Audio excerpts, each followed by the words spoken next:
They asked for help. Humans responded with their deadliest ship. Admiral Kethrall stood on the bridge of the orbital defense station above Thelvara Prime and watched his world die. The view screen showed thousands of bioships in orbit, organic vessels that pulsed with sickly bioluminescence as they poured destruction onto the planet below. Cities that had stood for 10,000 years were burning. Evacuation ships fled the surface, overloaded with refugees, while swarm fighters chased them down and tore them apart. His fleet was almost gone. Of the 200 ships he had commanded just 6 days ago, only 30 remained. They floated in a defensive formation around the last evacuation points, their shields flickering, their weapons nearly depleted. His crew worked frantically at their stations, faces pale with exhaustion and fear. They all knew this was the end. Kethrall had been a warrior for 40 years. He had fought pirates and put down rebellions. He had always won because his enemies had limits. They ran out of ships or courage or supplies. The swarm had no limits. They just kept coming, wave after wave, like a tide of destruction that would not stop until everything was consumed.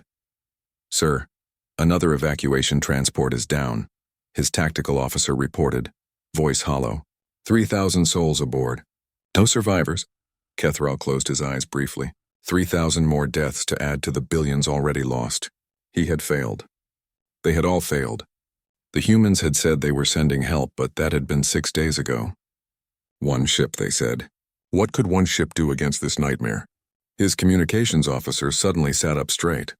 "Admiral, I am detecting a massive gravitational anomaly at the system's edge. Something is coming out of faster-than-light travel. Something big." Hope flared in Kethrall's chest for a moment before he crushed it down. "Can you identify it?" "Is it more swarm reinforcements?" The officer's hands flew across her controls. Her face went pale.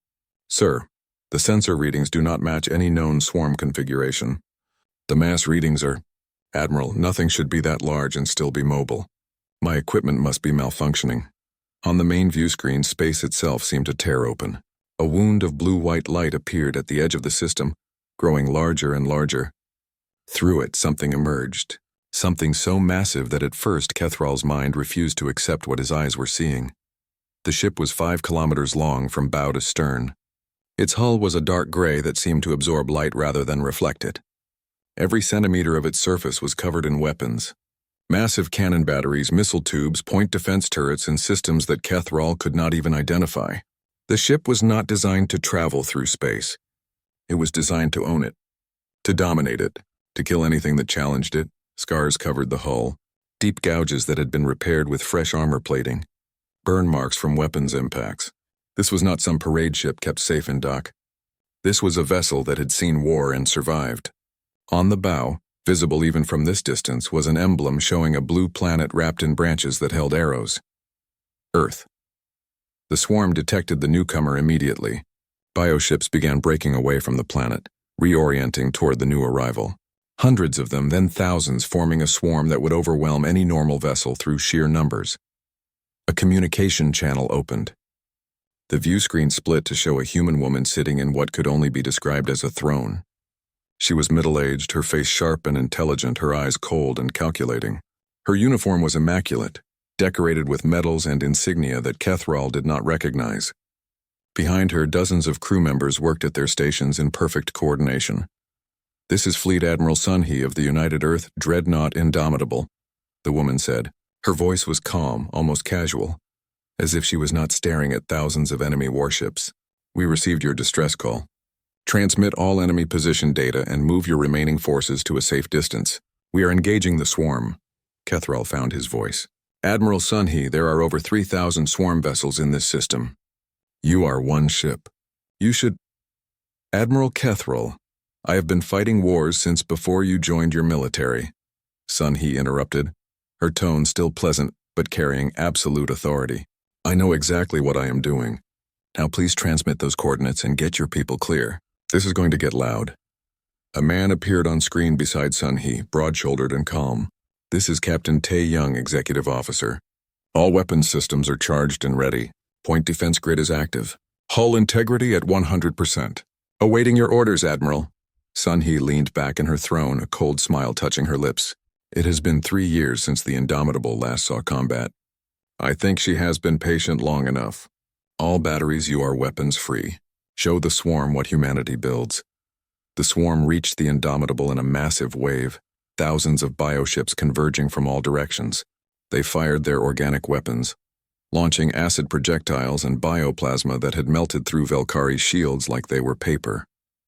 The Indomitable's shields flared to life, a shimmering barrier of energy that surrounded the massive vessel. The swarm weapons struck it and simply vanished, absorbed by defensive systems that made Velkari's shields look like toys.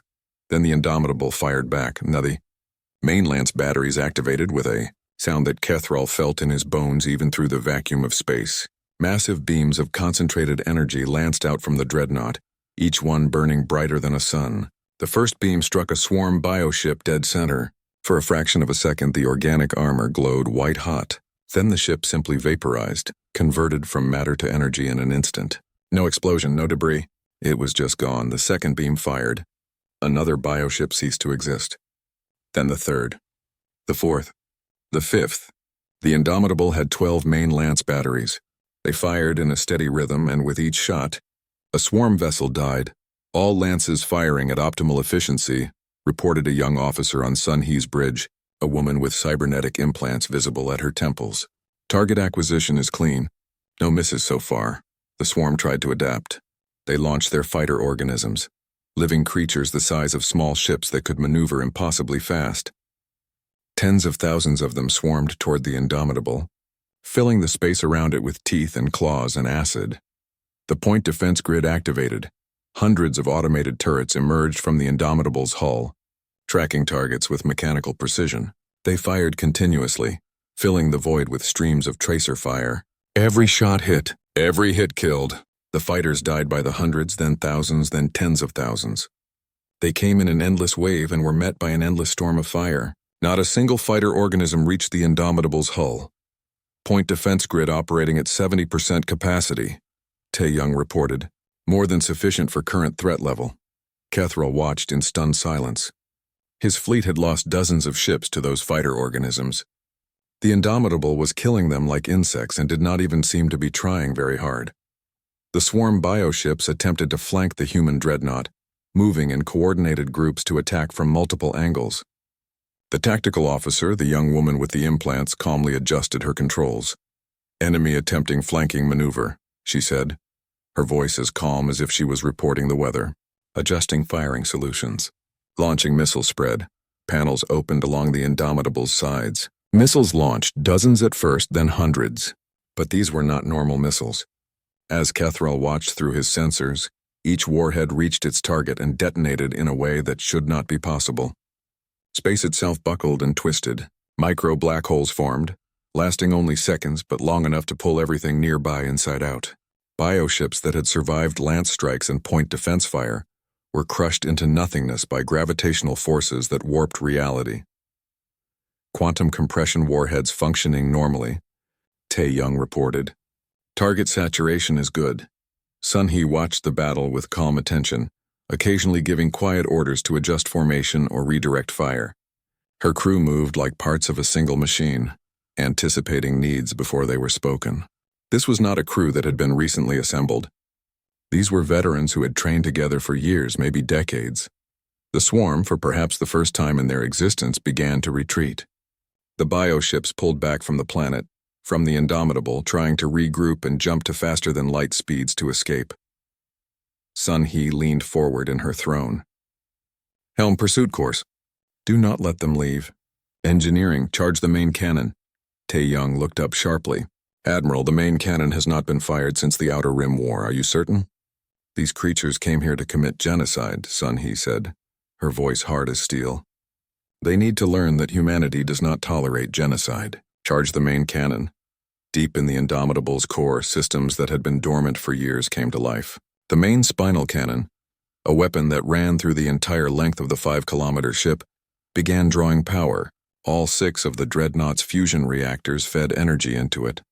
Enough power to run a city for a year, all channeling into a single weapon. The swarm ships clustered together, preparing to jump. Their organic drives glowed with building energy. In seconds they would escape, main cannon charged and ready. They asked for help. Humans responded with their deadliest ship. The swarm cluster world designated Target 7 pulsed with organic life. It was not a natural planet anymore. The swarm had consumed everything that once lived here and rebuilt it into a massive hive. The surface crawled with biofactories that produced more ships, more soldiers, more weapons. This was one of 5 cluster worlds the swarm had established in Velkari space, each one a cancer growing stronger every day. The Indomitable emerged from faster-than-light travel at the edge of the system. On the bridge, Admiral Sun-hee studied the sensor readings with cold calculation. Beside her, Captain Tae-young was updating the tactical display with enemy positions. Sensor count confirms approximately 4,000 bioships in defensive formation around the cluster world, reported Minji, the tactical officer with the cybernetic implants. Defensive platforms on the surface number in the hundreds. Energy signatures suggest active production facilities. Sun-hee nodded slowly. This was the 3rd cluster world they had attacked in the past 2 weeks. The first 2 had been destroyed, their swarm populations completely eliminated. But the swarm was learning. They were concentrating their forces, building stronger defenses. 4,000 ships was the largest concentration they had faced yet. Status of the Relentless and Unconquerable? Sun-hee asked. The Relentless has cleared Target 5, Tae-young replied. 3,000 enemy vessels destroyed, cluster world neutralized. They are moving to Target 8. The Unconquerable engaged a swarm fleet at the border of Sector 12. Enemy forces are retreating. Good. That means this cluster world is the swarm's primary stronghold in this region. Sun-hee stood from her command throne and walked to the main view screen. The cluster world hung in space like a diseased tumor, surrounded by its ships. They are gathering here because they think numbers will save them. We will teach them otherwise. Jae-hyun, the chief engineer, appeared on the communications screen from engineering. Admiral, all systems are at 100%. We took some minor damage in the last engagement, but repairs are complete. The ship is ready. Excellent work, Jae-hyun. Keep those reactors running hot. We are going to need everything she has today. Sun-hee returned to her throne. Helm, bring us in. Full combat speed. All hands to battle stations. Alarms sounded throughout the massive ship. Blast doors sealed. Crew members strapped into their stations.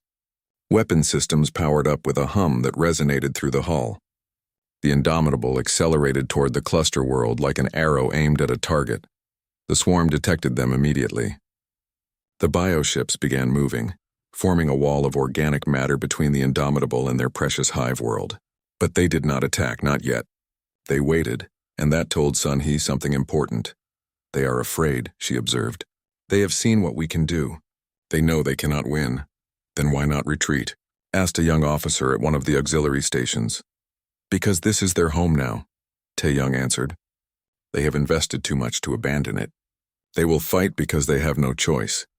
The swarm fleet opened fire first. Thousands of bioplasma projectiles and acid missiles launched toward the Indomitable. It was an overwhelming barrage that would have destroyed any normal ship instantly. The Indomitable's shields activated. The projectiles struck the energy barrier and dissolved harmlessly. A few heavier weapons penetrated the shields but struck the armored hull and bounced off, leaving small scorch marks but no real damage. Shields holding at 92%. Minji reported. Hull integrity unaffected. Enemy weapons are ineffective. Return fire, Sun-hee ordered calmly. All batteries. The Indomitable unleashed its fury. Lance batteries fired, each beam vaporizing a bioship instantly. Missile tubes launched quantum compression warheads that tore holes in reality. Point defense turrets eliminated incoming fighters before they could get close. The space between the dreadnought and the swarm fleet became a storm of destruction, but this time the swarm had a strategy. They did not try to win through direct combat. Instead, they scattered, moving in all directions, trying to get around the Indomitable to attack from multiple angles. Some dove toward the cluster world, using it as cover. Others accelerated away, trying to escape to hyperspace. They are adapting, Tae-young noted. Trying to divide our attention? Sun-hee smiled coldly. Then we will show them that the Indomitable does not need to focus. All weapons autonomous mode. Fire at will. Do not let a single ship escape. The Dreadnought's combat computer took over, coordinating hundreds of weapon systems simultaneously.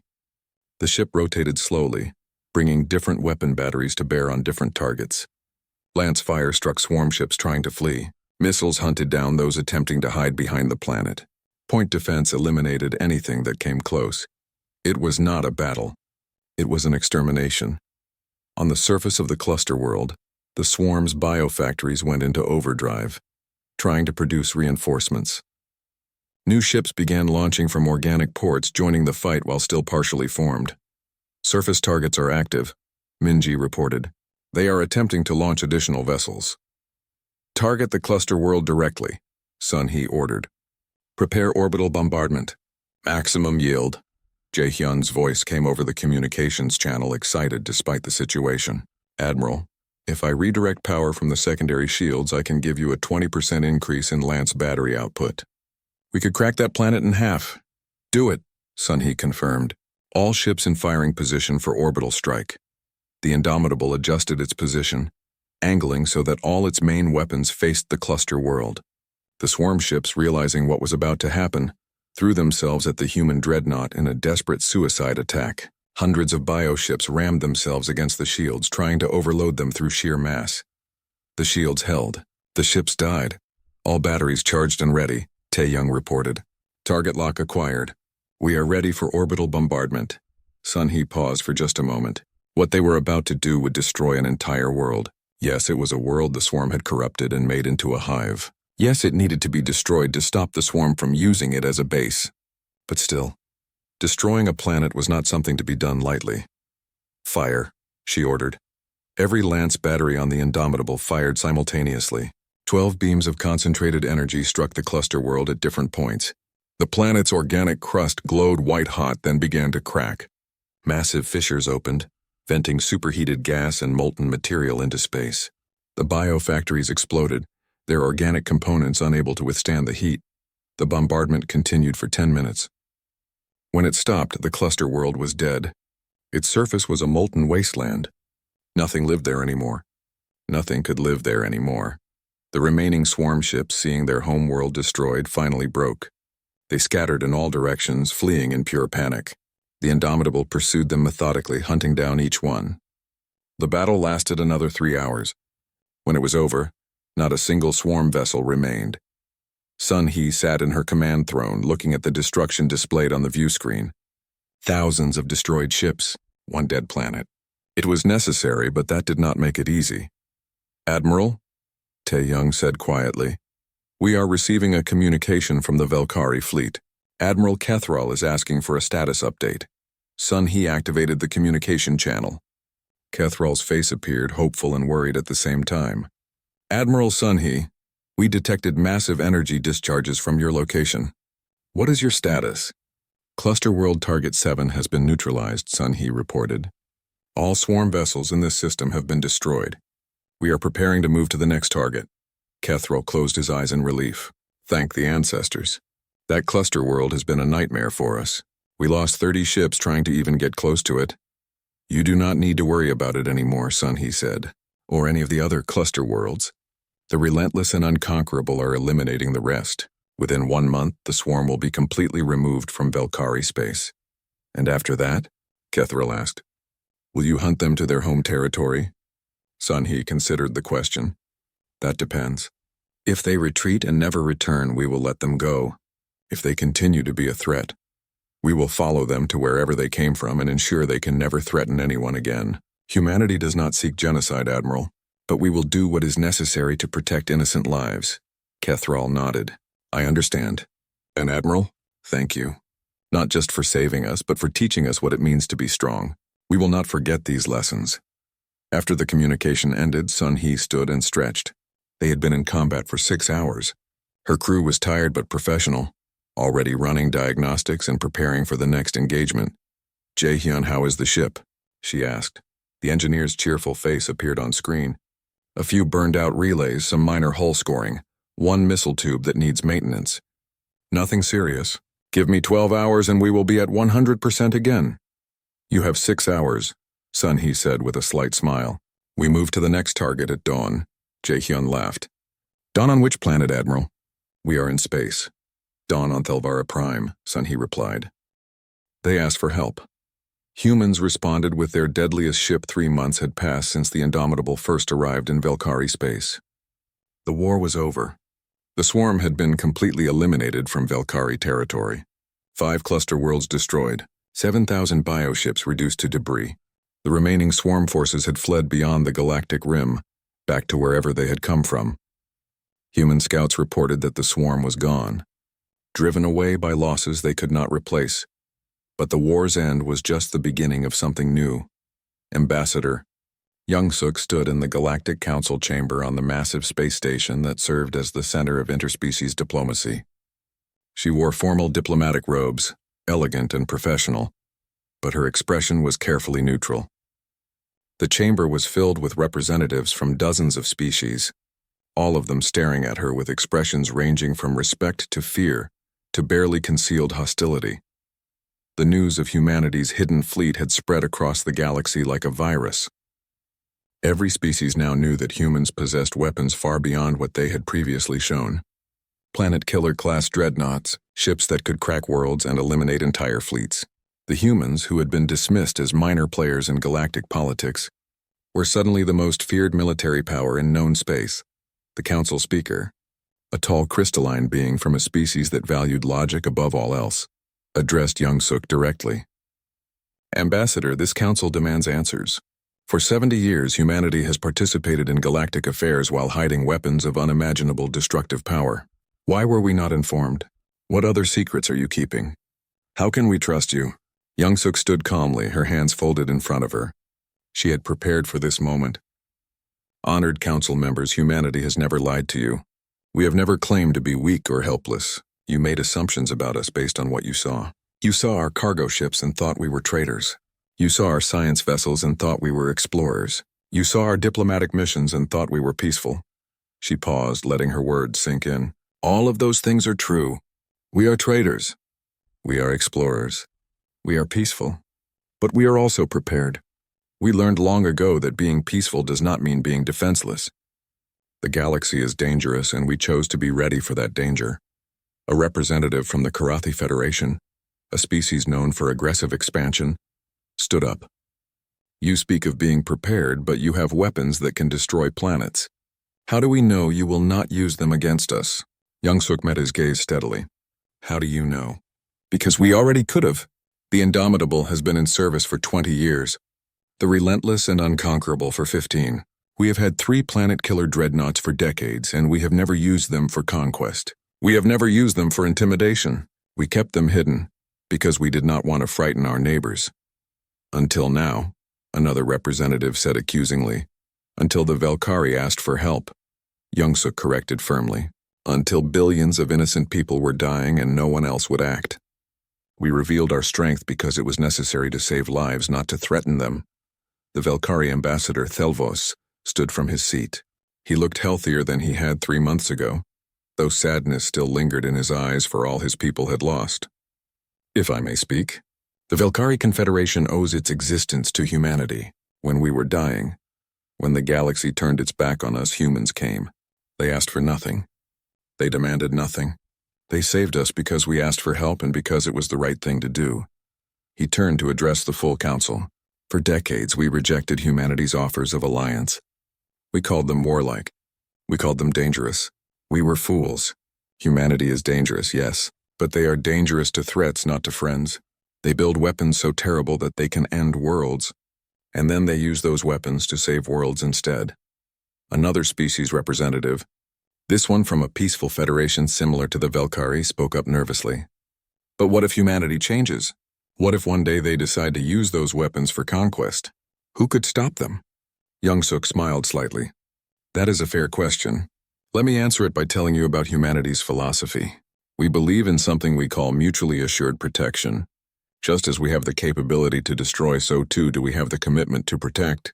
Our planet killers are crewed by people who understand the weight of the weapons they carry. Officers like Admiral Sun Hee, who has fought in wars and knows the cost of violence.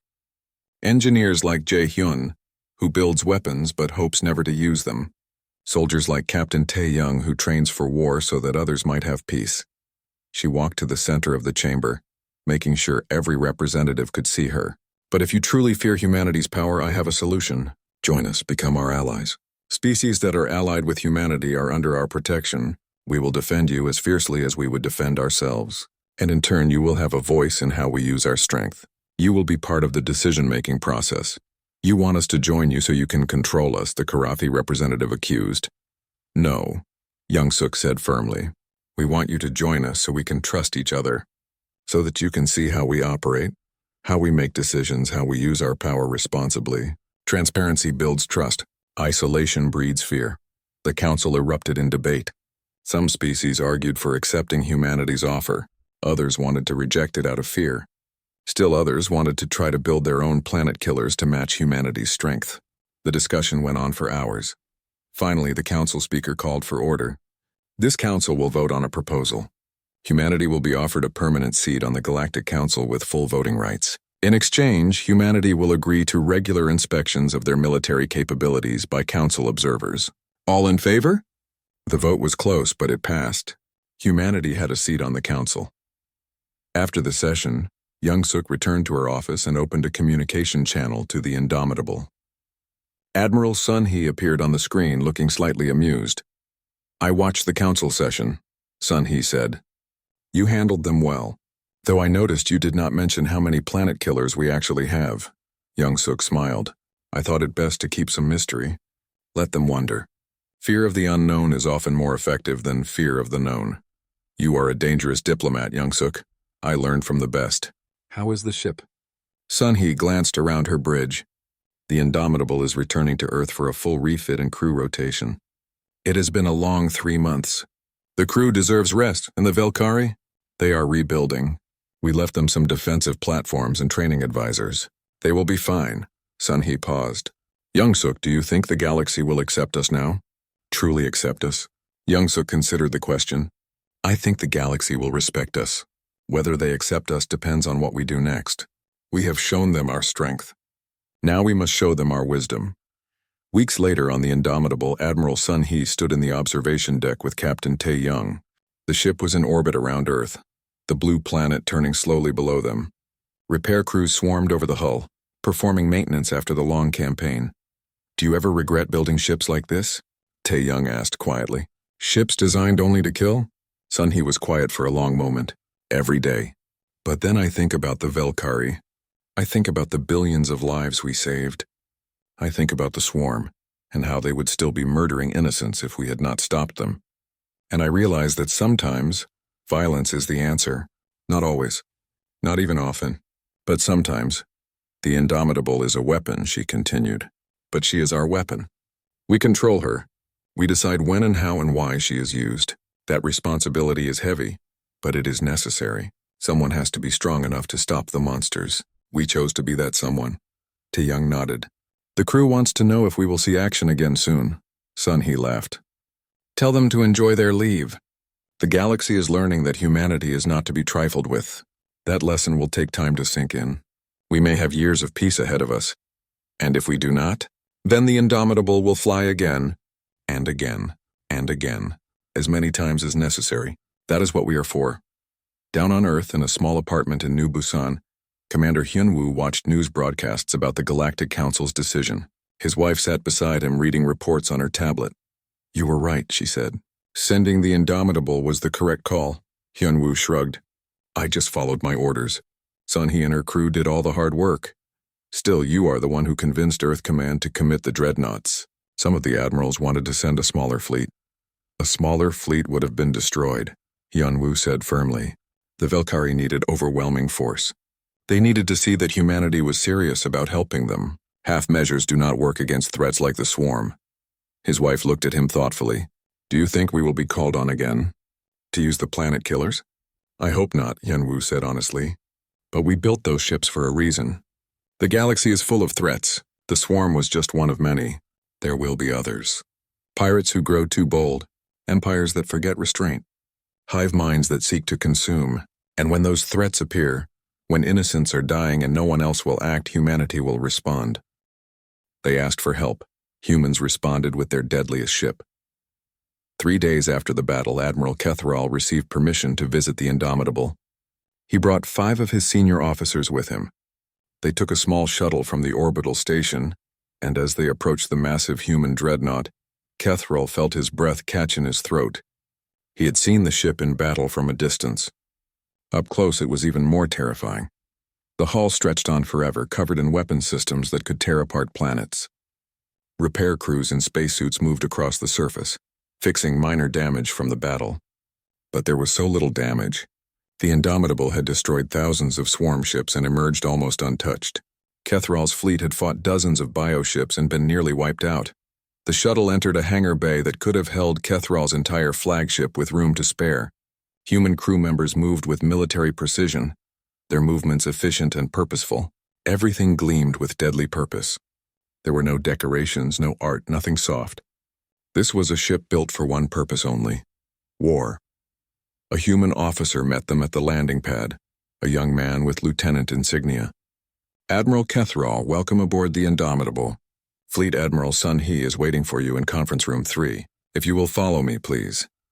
They walked through corridors that hummed with power. Kethral could feel the ship around him, could sense the barely contained violence in every system. They passed crew members who saluted the human lieutenant and eyed the Velkari visitors with curiosity, but no hostility. Everyone looked alert and professional. The conference room was surprisingly simple. A large table, comfortable chairs, view screens on the walls. Admiral Sun He waited for them with 2 other humans: Captain Tae Young, whom Kethral recognized from the battle, and another man who wore engineering insignia. This man was thinner, with permanent grease stains on his hands and an easy smile that seemed out of place on a warship. Sun He stood when they entered. "Admiral Kethral, thank you for coming. Please sit. These are my executive officer, Captain Tae Young, and my chief engineer, Jae Hyun. We thought you might have questions." Kethral sat slowly, his officers arranged around him. He did have questions. So many questions he did not know where to start. Finally, he said, "Admiral Sun He, you saved my people. The Velkari Confederation owes humanity a debt we can never repay. We are eternally grateful." Sun He shook her head slightly. "We did not come for debt or gratitude, Admiral. We came because you asked for help and because what the swarm was doing was wrong. That is reason enough for humanity." "But your ship," Kethral struggled to find words. "The Indomitable. It is beyond anything we have ever imagined.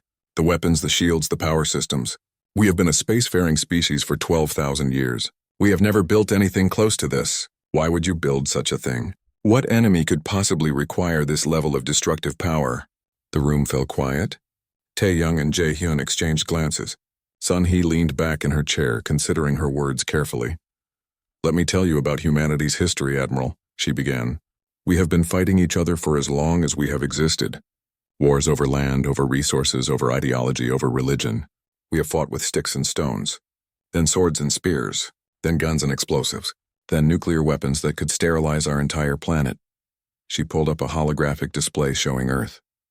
"We nearly destroyed ourselves many times. We built weapons that could kill billions in minutes, biological agents that could wipe out all life, machines that could consume entire ecosystems. We stood on the edge of extinction not once but dozens of times."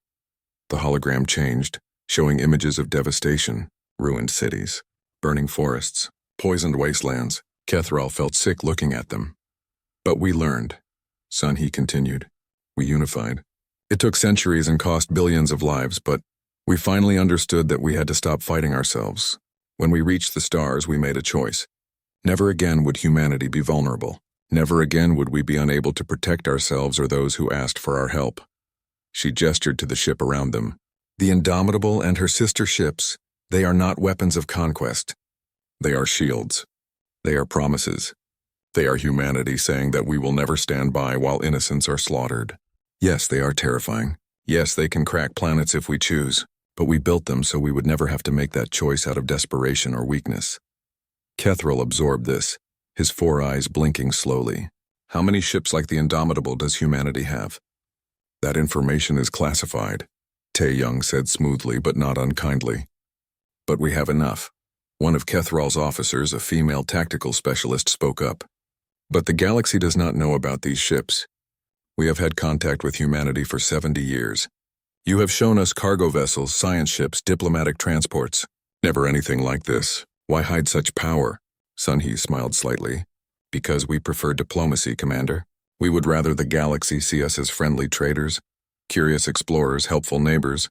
We want to be known for our art and culture and science. Most humans go their entire lives without thinking about ships like the Indomitable. We keep them out of sight, ready but dormant.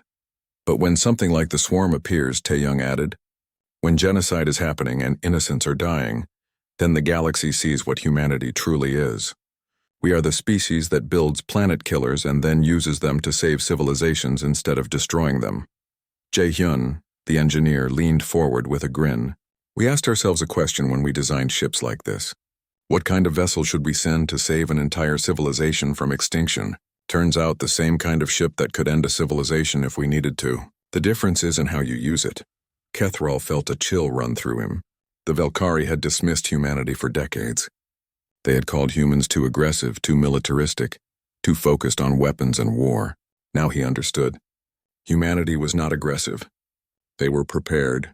There was a vast difference between those two things. What happens now? Kethral asked. Will you hunt the swarm until they are all dead? Sun-hee nodded firmly. The Indomitable will remain in Velkari space until every swarm vessel is destroyed or driven out. We have already dispatched 2 more dreadnoughts, the Relentless and the Unconquerable, to sweep your other systems. The swarm picked the wrong target when they attacked you. 2 more ships like this? One of Kethral's officers looked faint. Sister ships, Jae-hyun confirmed cheerfully. Same class, same capabilities. The Relentless has been hunting pirates in the outer sectors. The Unconquerable just finished a refit. Both are eager for action. Sun-hee stood and walked to the window that looked out onto space. Below them, Thelvara Prime slowly rotated, its cities still burning but its people alive. We will help you rebuild, Admiral. Not just militarily but economically, socially, structurally. Humanity has experience recovering from devastation. We will share that experience. Kethral stood as well. Admiral Sun-hee, I must ask. Why did you really come? You could have refused. The Velkari rejected your alliance offers for decades. We called you warlike and dangerous. We wanted nothing to do with you. You owed us nothing. Sun-hee turned to face him. Her expression was open and honest. Because you asked for help, Admiral. And because humanity believes in second chances.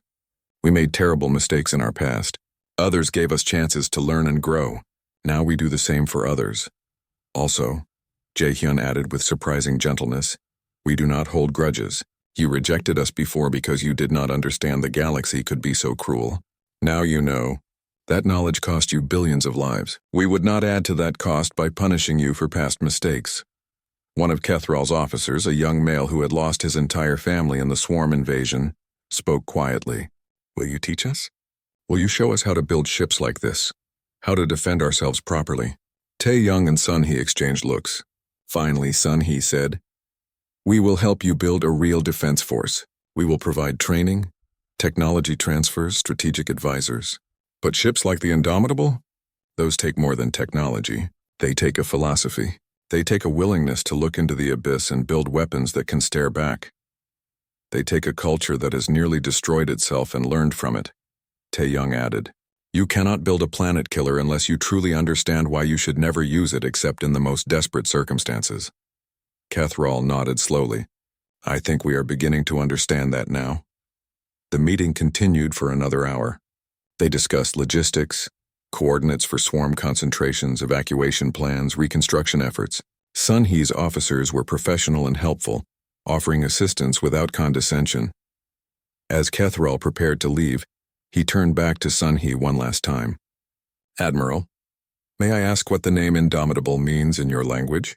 Sun-hee smiled, a real smile this time. It means impossible to defeat, impossible to break, impossible to conquer. We named her that because she represents humanity's promise to ourselves.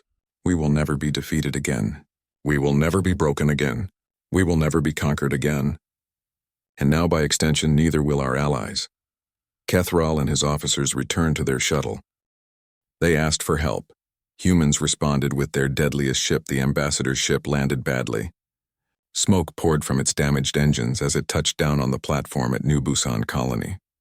The vessel bore scorch marks and holes that told a story of desperate flight through hostile space. Security teams rushed forward with fire suppression equipment while medical crews stood ready with stretchers. Ambassador Thelvos emerged from the ship looking nothing like the proud diplomat he had been 3 months ago. His ceremonial robes were torn and stained. 2 of his forearms hung limply at his sides, injured in some recent attack. His face, which his species usually kept carefully neutral in public, showed open fear and exhaustion. Behind him came 5 other Velkari officials, all in similar condition. They looked like survivors of a war they were losing. Commander Hyunwoo watched from the observation deck above the landing pad. He was a tall man with gray starting to show in his dark hair. His uniform was perfectly pressed despite the early morning hour. He had received the emergency transmission from the Valkyrie ship 6 hours ago and had been awake ever since, reviewing intelligence reports and casualty estimates. The numbers were bad. Very bad. His assistant, Lieutenant Ji-won, stood beside him with a data pad. She was younger, her short hair still completely black, her eyes sharp and alert.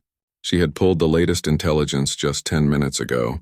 Sir, the Valkyrie have lost another colony world. That makes 8 in the last month alone. The swarm is accelerating their advance. Hyunwoo nodded slowly. He had been tracking the swarm's progress across Valkyrie space for weeks. What had started as a border incursion had turned into a full invasion. The Valkyrie military, which had seemed adequate for peacetime policing, was being systematically destroyed.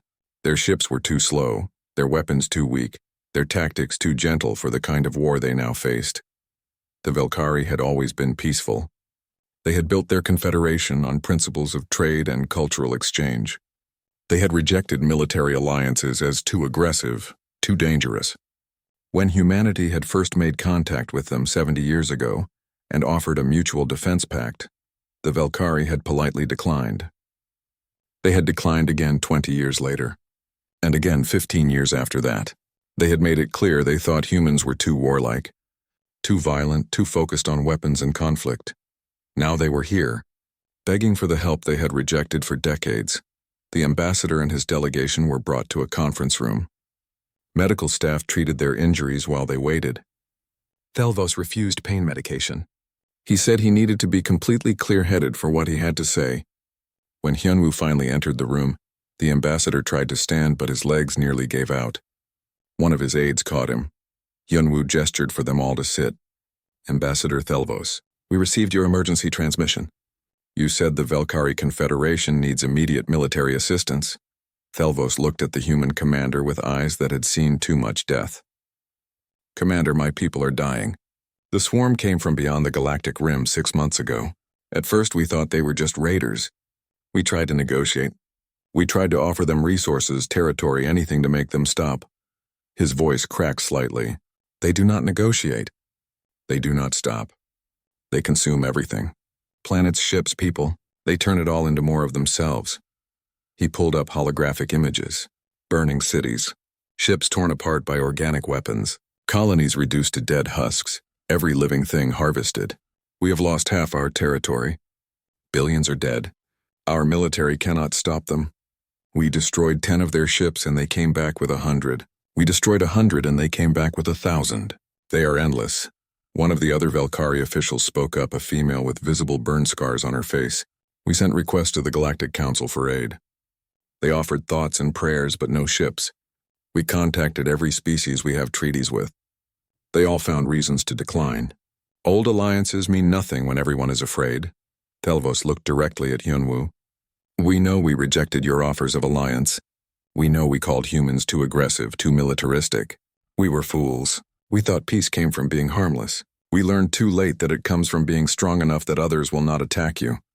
He slowly lowered himself to his knees, pressing his forehead to the floor in a gesture of complete submission. We are begging you. Please help us. We will give you anything. Trade rights, territory, technology, resources. Name your price. Just please, please help us survive. The other Valkyrie officials joined him on the floor. The room was silent except for the quiet hum of the ventilation system. Hyunwoo looked at them for a long moment. His face showed nothing. I will need to consult with Earth Command. Your delegation will be provided quarters and medical care. We will have an answer for you soon. Thelvos looked up, hope and desperation mixed in his expression. How soon? Commander, we do not have much time. The swarm is attacking our core systems now. Thelvara Prime, our homeworld, may only have days before they arrive. I understand the urgency, Ambassador. You will have our answer within 72 hours. Hyunwoo stood. Lieutenant Ji-won will show you to your quarters. Is there anything else you need immediately? Just your help, Thelvos said quietly. That is all we need. The next 3 days were agony for the Valkyrie delegation. They were given comfortable quarters and excellent medical care, but they could not rest. Every few hours, new reports came in from their remaining territory. Another fleet destroyed, another colony going dark, another billion souls crying out for salvation that was not coming. Thelvos barely slept. When he did, he dreamed of the swarm. He had seen them up close when they attacked the diplomatic vessel he had been traveling on. Creatures that were part insect, part machine, part something else entirely. They had torn through the ship's hull with claws and acid. They had killed his guards in seconds.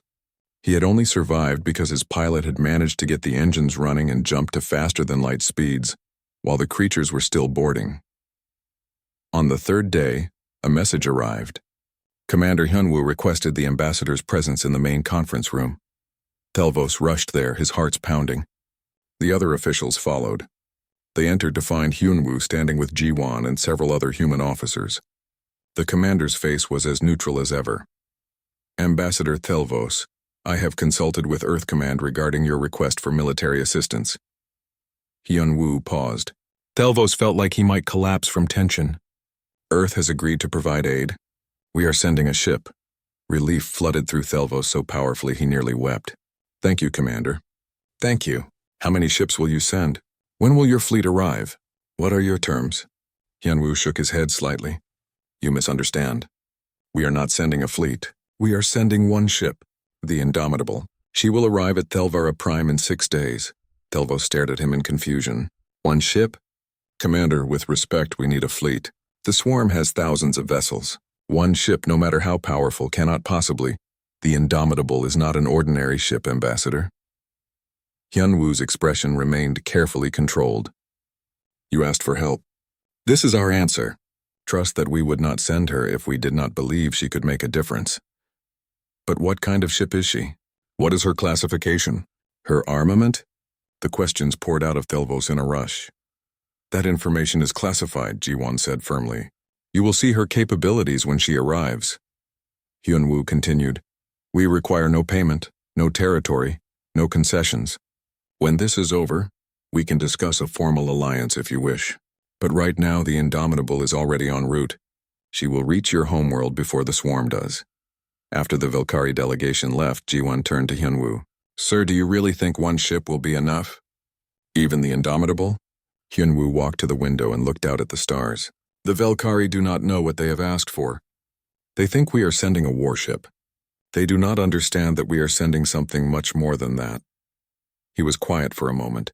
If the Indomitable cannot stop the swarm, then nothing in this galaxy can. Let us hope it does not come to that.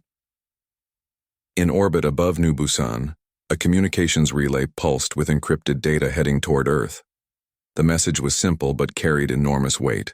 One word that would wake something that had been sleeping. One word that would remind the galaxy what humanity built in their darkest preparations. Indomitable.